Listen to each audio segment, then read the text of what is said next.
25 article ప్రకారంగా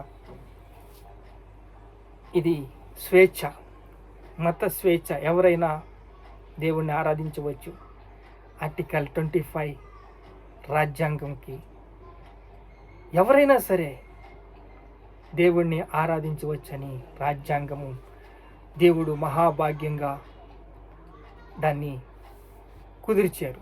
ఎందుకంటే ఏది న్యాయమా, వేషధారులాగా ఉండొద్దు. ఏది న్యాయమా మీరు ఆలోచించుకోవాలి. ఇలా ఆలోచించుకున్నప్పుడు ఒకవేళ కడపటి కాసు చెల్లించే వరకు నిన్ను వదిలిపెట్టడు. కడపటి కాసు చెల్లించడం అంటే ఏంటో తెలుసా? ఈ ఆత్మకు చావు లేదు. ఒకవేళ నీవు దరిద్రతలో పోని చచ్చిపోయేవనుకో, మన కోసం ధనవంతుడుగా మార్చబడ్డాడు యేసయ్య.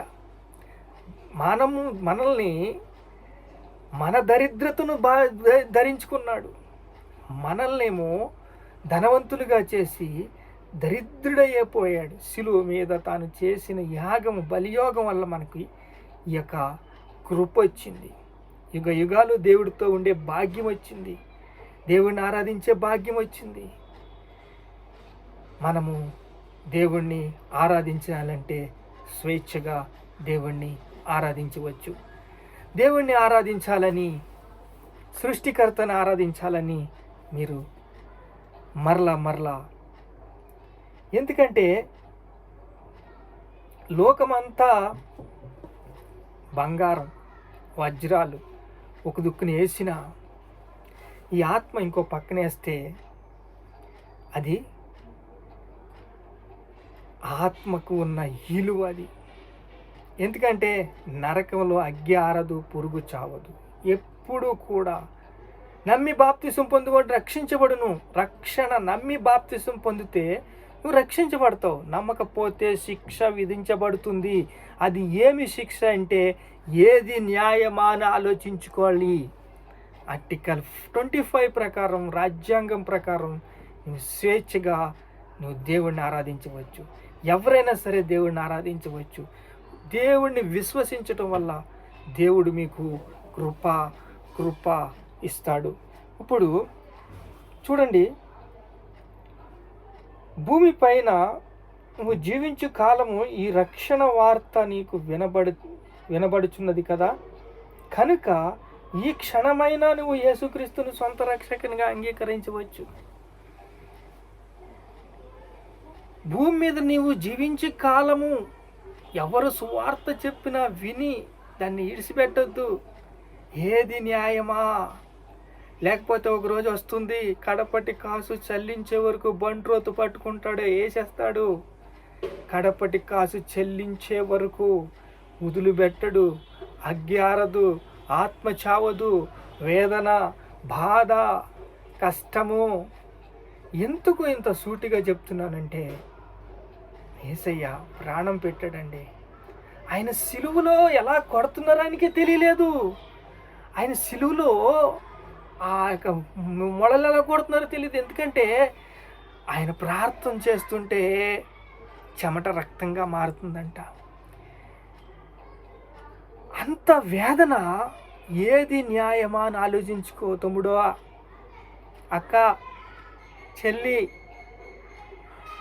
ఎందుకంటే ఇది చాలా లోతైన వాక్య భాగం. నీకు మళ్ళా వేషధారులాగా ఉండొద్దు. కడపటి కాసు చెల్లించక తప్పదు.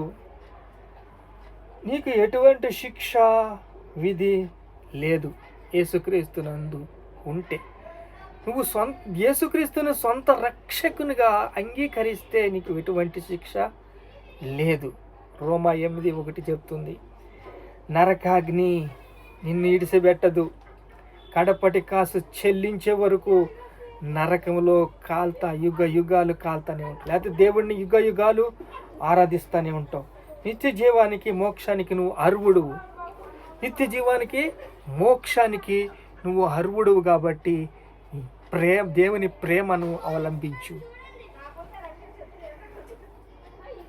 ఎందుకంటే ఏది న్యాయమా అని ఆలోచించుకోవాల్సిన విషయం మీకే ఉన్నది. చూడండి మరి ఇంకోటి, నా హృదయంలో విశ్వసించి నోటితో ఒప్పుకొని ప్రభువుని సొంత రక్షకునిగా అంగీకరిస్తే నువ్వు రక్షించబడతావు. నోటితో ఒప్పుకో, హృదయం విశ్వసించు యేసు ప్రభు అని. రేపొద్దున్న ఒక రోజు వచ్చిందంటే అగ్గి ఆరదు, పురుగు చావదు. మిమ్మల్ని బెదిరిస్తలేదండి. ఈ ఆత్మకు చావు లేదు, భయంకరమైన శిక్ష. అది అగ్గి ఆరదు, ఆత్మ చావదు.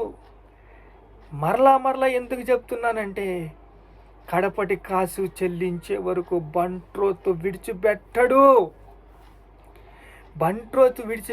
అంతదాకా ఎందుకు తెచ్చుకుంటావు? ఏది న్యాయమా ఆలోచించవా? వర్షం వస్తుందని తెలుసు, ఎండ కాస్తుందని తెలుసు, వర్షాకాలాలు తెలుసు, ఎండాకాలాలు తెలుసు, సైంటిస్టులు తెలుసు. అన్నీ తెలిసిన మనిషికి ఎందుకు మందమతుల్లాగా ఉంటారు? వేషధారులాగా ఎందుకు ఉంటారు?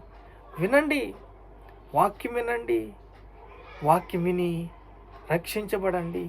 అనేక మంది రక్షణలోకి నడిపించడానికి దేవుడు ఏది న్యాయం అని ఆలోచించమంటున్నాడు.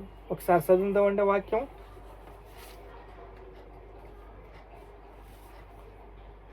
న్యాయాధిపతి యొద్దకు ఈడ్చుకుని పోవు. అతడు ఒకవేళ నిన్ను న్యాయాధిపతి యొద్దకు ఈడ్చుకుపోవును, న్యాయాధిపతి నిన్ను బండ్రోతుకి అప్పగించును, బండ్రోతు నిన్ను చెరసాలలో వెయ్యును.